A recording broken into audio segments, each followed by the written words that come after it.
أعوذ بالله من الشيطان الرجيم بسم الله الرحمن الرحيم طه ما أنزلنا عليك القرآن لتشقى إلا تذكرة لمن يخشى تنزيلا ممن خلق الأرض والسماوات العلى الرحمن على العرش استوى له ما في السماوات وما في الأرض وما بينهما وما تحت الثرى وإن تجهر بالقول فإنه يعلم السر وأخفى الله لا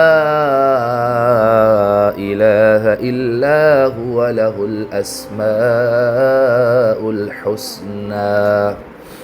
میرا عزیزو پیارو بزرگو، اللہ کے رسول پر ایمان رکھنے والے میرے دین عظیم بھائیوں، یہ 8 آیتیں جن کی تلاوت ابھی آپ حضرات کے سامنے کی گئی، یہاں سے ایک نئی سورت سورہ طٰہٰ جو ترتیب کے اعتبار سے 20 نمبر کی سورت ہے اور نزول ترتیب کے اعتبار سے 45 نمبر کی سورت ہے، اور یہ سورت بھی مکی ہے، یعنی سے پہلے یہ باتیں آپ لوگوں کے سامنے آ چکی ہے کہ قرآن کریم 2 حصوں پر مشتمل ہے۔ کچھ صورتیں اس کی مکی ہے، کچھ مدنی ہے، یعنی کچھ صورتیں اس کی آپ علیہ السلام کے مکہ کے قیام کے دوران نازل ہوئی ہیں اور کچھ صورتیں مدینہ کے قیام کے دوران نازل ہوئی ہیں۔ اچھا، اس میں جو ہے 135 آیتیں ہیں اور 8 رکوعات پر مشتمل یہ صورت ہے۔ جیسا کہ ہماری عادت ہے کہ کسی نئی صورت کا آغاز کرتے ہیں تو شروع ہی میں صورت کا تعارف، بنیادی موضوع، مقصد کیا ہے اس کو بیان فرماتے ہیں۔ چنانچہ یہ صورت مکہ مکرمہ کے بالکل ابتدائی دور میں نازل ہوئی تھی۔ مستند اوتھینٹک روایات سے ثابت ہے کہ حضرت عمر رضی اللہ عنہ اسی صورت کو سن کر اسلام لائے تھے۔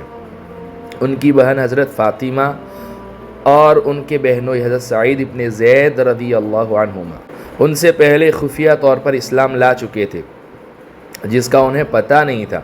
ایک روز وہ گھر سے حضرت صلی اللہ علیہ وسلم کو نعوذ باللہ قتل کرنے کے ارادے سے نکلے۔ راستے میں نعیم بن عبداللہ نامی ایک صاحب انہیں ملے۔ انہوں نے حضرت عمر سے کہا کہ آپ پہلے اپنی گھر کی خبر لیں جہاں آپ کی بہن اور بہنوئی مسلمان ہو چکے ہیں۔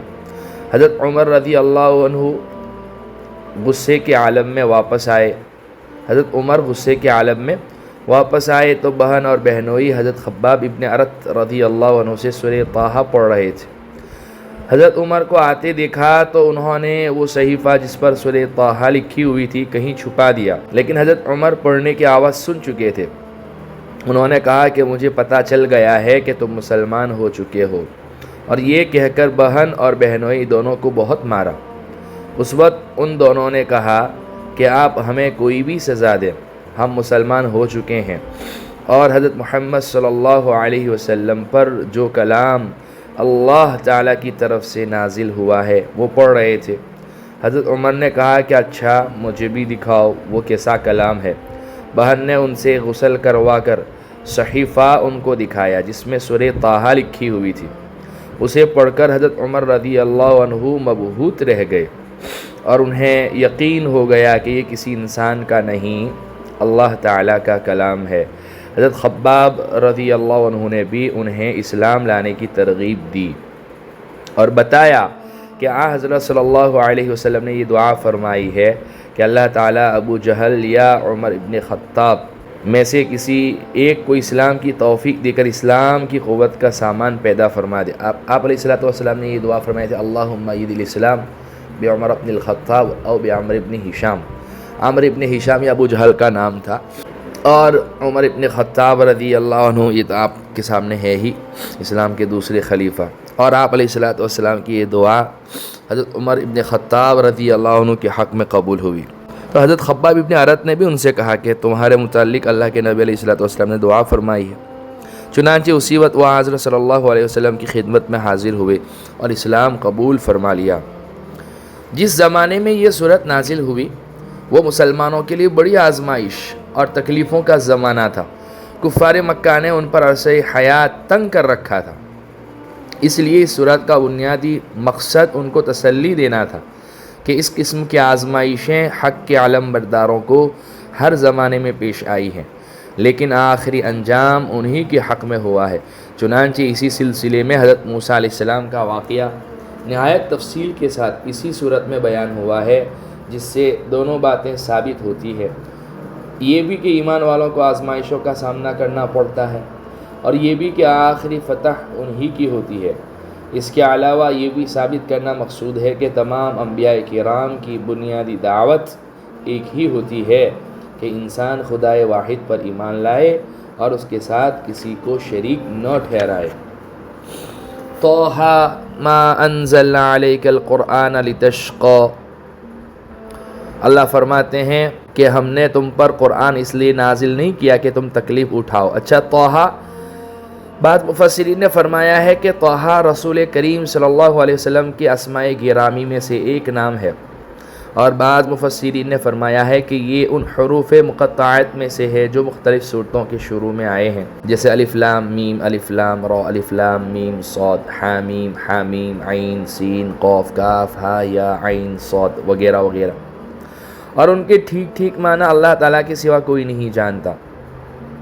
تو طٰہ ما انزلنا علیک القرآن لتشقی، ہم نے تم پر قرآن اس لیے نازل نہیں کیا کہ تم تکلیف اٹھاؤ۔ اس تکلیف سے مراد وہ تکلیفیں بھی ہو سکتی ہے جو حضرت صلی اللہ علیہ وسلم کو کفار کی طرف سے پہنچ رہی تھی۔ اس صورت میں مطلب یہ ہے کہ یہ تکلیفیں ہمیشہ باقی رہنے والی نہیں ہے، اللہ تعالیٰ ان کو دور فرما کر آپ کو فتح عطا فرمائے گا۔ اور بعض روایات سے معلوم ہوتا ہے کہ حضرت صلی اللہ علیہ وسلم شروع میں ساری رات جاگ کر اللہ تعالیٰ کی عبادت فرماتے تھے، یہاں تک کہ آپ کے پاؤں سوج جاتے تھے۔ اس آیت نے ارشاد فرمایا کہ آپ کو اتنی تکلیف اٹھانے کی ضرورت نہیں ہے۔ چنانچہ اس آیت کے نزول کے بعد آپ نے رات کے شروع حصے میں سونا اور آخری حصے میں عبادت کرنا شروع کر دیا۔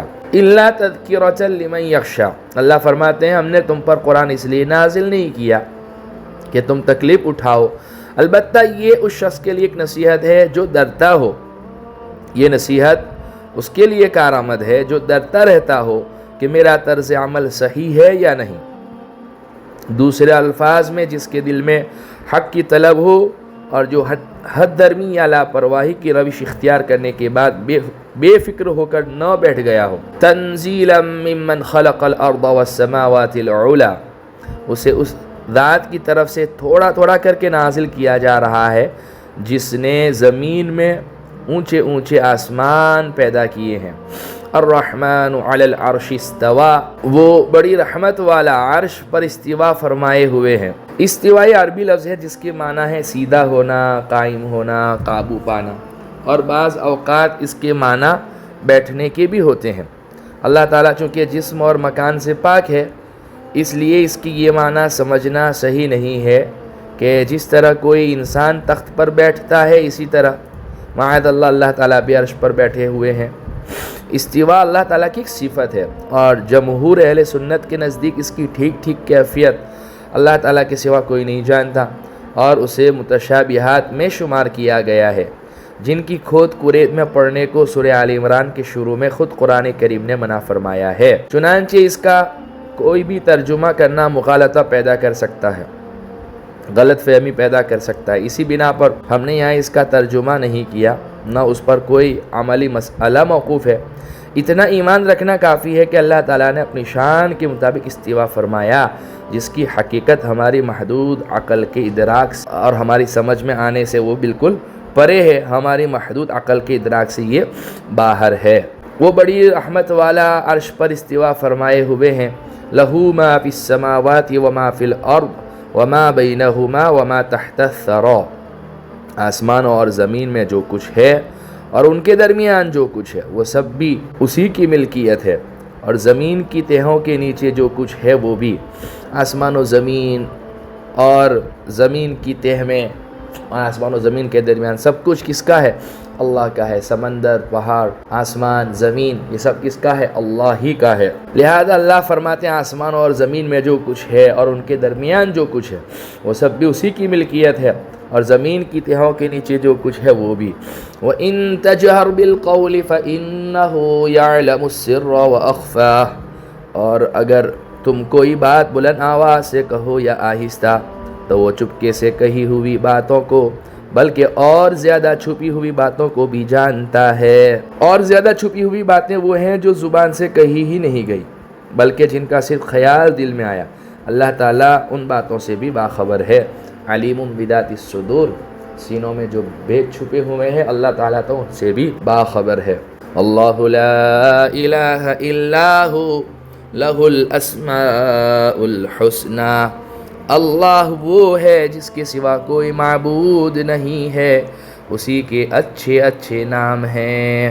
اللہ سبحانہ و تعالیٰ کا کوئی شریک نہیں، اللہ سبحانہ و تعالیٰ کے سوا اور کوئی معبود نہیں، اور اچھے اچھے نام بھی کس کے ہیں؟ اللہ کے ہیں۔ الرحمن، الرحیم، الملک، القدوس، السلام، المؤمن، المہیمن، العزیز، الجبار، المتکبر، یہ سب اللہ کے صفاتی نام ہیں۔ 99 نام جو بتلائے جاتے ہیں، جو ہے نا درمیان میں یہ بات آپ کو عرض کر دوں کہ اللہ کے 99 ناموں کو پڑھ کر جو دعا مانگی جاتی ہے وہ قبول ہوتی ہے، اور من احصاها دخل الجنہ، وفی روایت من حفظها، کہ جو ان 99 ناموں کو یاد کر لے اللہ اسے جنت میں داخل کرے گا۔